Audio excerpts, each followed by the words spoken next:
I'm Kimberly Turner from CookingWithKimberly.com, and tonight I'm going to show you how to bake a really special recipe for vegan Aquafaba peppermint candy cane meringue cookies. Now, that's a mouthful, but it's going to be a tasty mouthful, I'll tell you.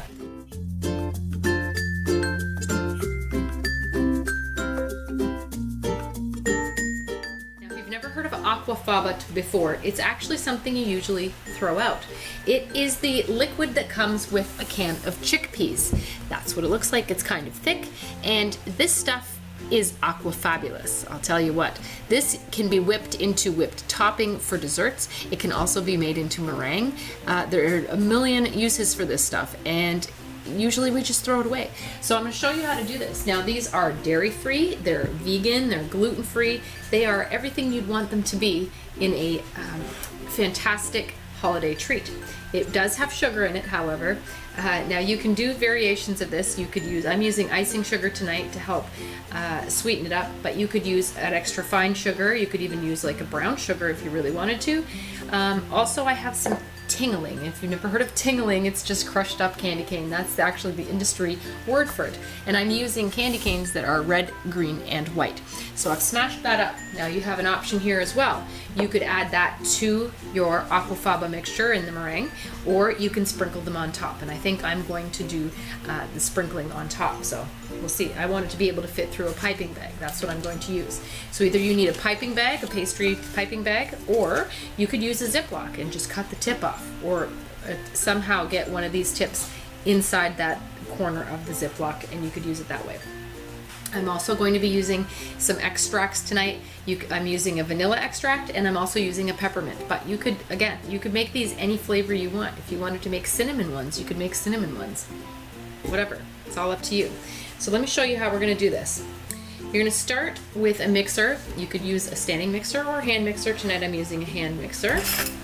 And I have about a cup of Aquafaba. That's how much came out of 1 can of chickpeas. Anywhere between 3/4 of a cup to 1 cup is usually what you get out of a can. Also, I'm going to be adding half a teaspoon of cream of tartar. Now, cream of tartar helps stabilize foams. So this is, in essence, is a foam, and it's going to help stabilize those bubbles and keep them, you know, lifted. So let's go with this. You're going to start on a low speed, and you're going to work your way up to a medium speed. We're going to work our way up to a soft peak. So you're going to be able to pull out the beaters, and it'll make a peak, but they will collapse on you. That's what you want. I'm not adding anything else until I get to that point. So let's get whipping.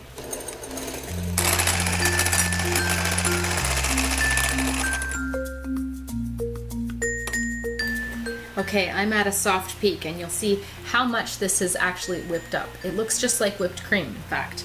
So at this point, I'm going to add a half a teaspoon of cream of tartar. I'm also going to use a half a teaspoon of peppermint extract, or peppermint oil you could use. I'm using a half a teaspoon of vanilla extract as well.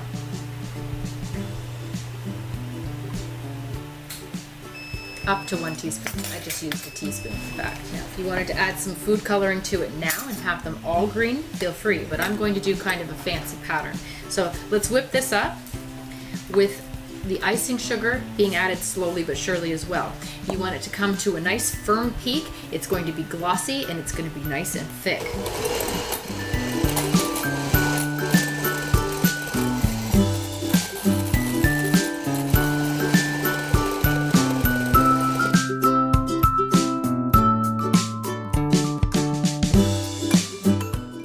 Took about 10 minutes. I'm right at the rim of my bowl. I could have used a bigger bowl. Anyway, look, I've got really nice hard peaks. I'm going to show you in 1 second. Mom, would you like a beater? Sure. Especially considering this is vegan. We have no problem with raw egg whites here. Is that tasty? Mm-hmm. Can you never know the difference between egg whites? But you know what? It feels a little lighter. The texture is lighter than that of egg whites in your mouth. It's very tasty. Very minty. You're gonna have fresh breath. Now I've preheated my oven to 200 degrees. I'm using a convection setting simply because these cookies are not actually baking. What's happening here is we're just drying the meringue out. That's all you want to accomplish at this point. So I've got 2 baking sheets. You can line them with baking mats or with parchment, either one. And I'm going to use a piping bag for this mess. So let me show you the stiff peaks here we've got. Look at that. So they're actually standing up at attention here, and that's what you want. See that? Perfect. Okay, so depending on what kind of food coloring you're using, if you want to use food coloring at all, you don't have to. These would be beautiful just completely white. However, tonight we're going to be fancy. So depending on what kind you're using, if it's drip liquid like this, drops, I'm just going to run that down some of the sides of the pastry bag inside. If it is one that's a thicker paste, you might want to brush it on the inside in streaks inside your pastry bag, okay? And then we're going to add our meringue to that. Red would be nice, green is pretty. Now add the meringue to that. You'll probably want to do a couple batches of this. That's about 2/3 full, and that's all I want it to be. So let's close this top up a little bit. Make our life easier. That is tasty. Okay, what I'm going to do is I'm going to start squeezing from the back side here, as far up as I can. And I'm going to kind of make a little rosette. Now I've got a little tip here that's got like a spiral on it, so it's going to make a really pretty rosette, okay?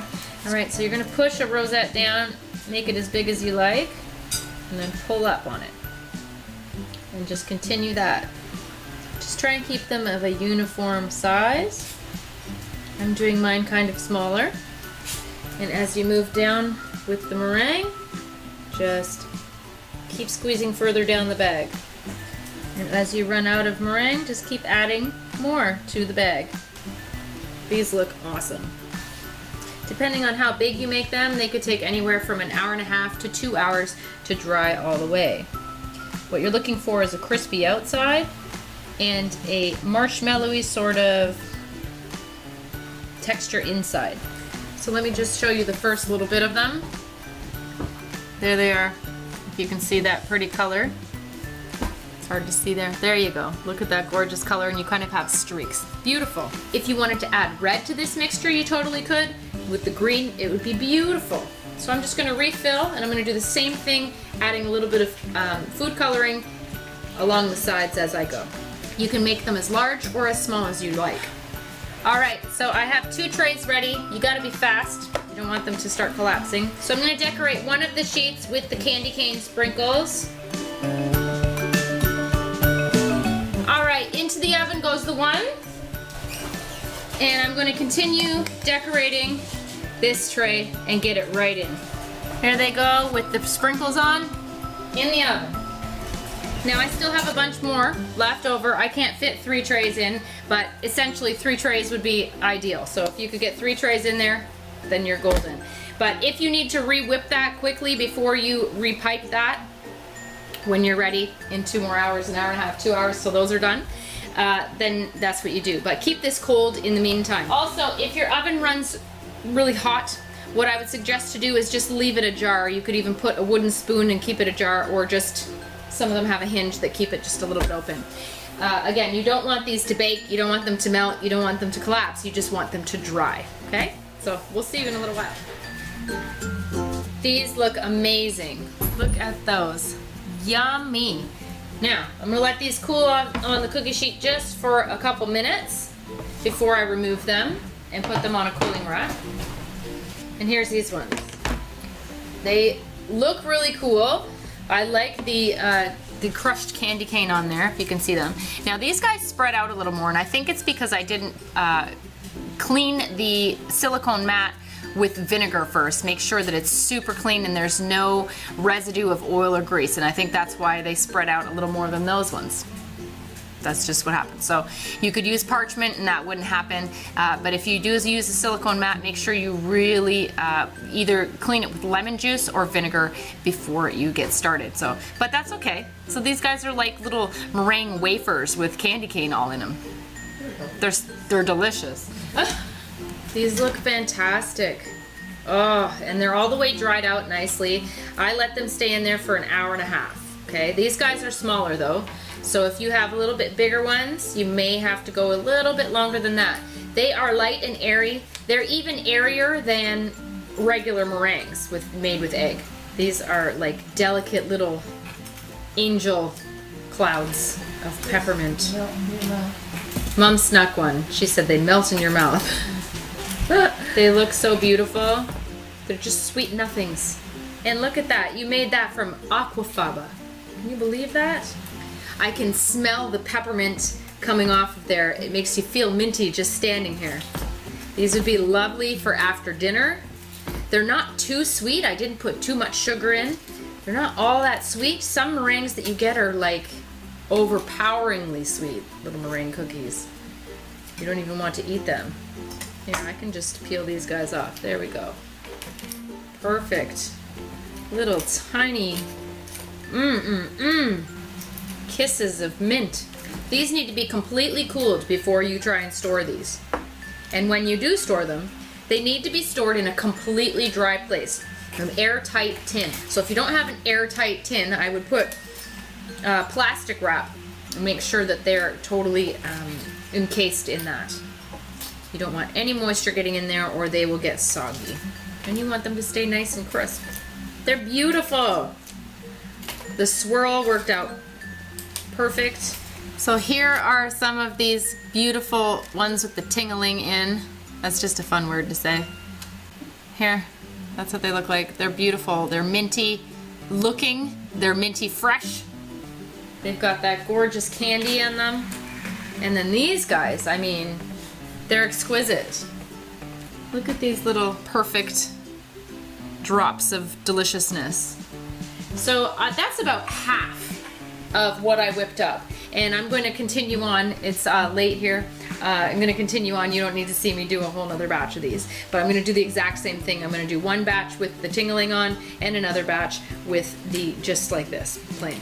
I'm going to make sure that I really clean off that silicone before I do these. But they still look nice, even though they're just a different shape. Even though these guys are flatter than this, it looks like we did it on purpose. They look like little cookies, intentional like that. They're beautiful. So store them really tightly in an airtight container and give them away for gifts. That's what we're doing. They're going to be beautiful for Christmas.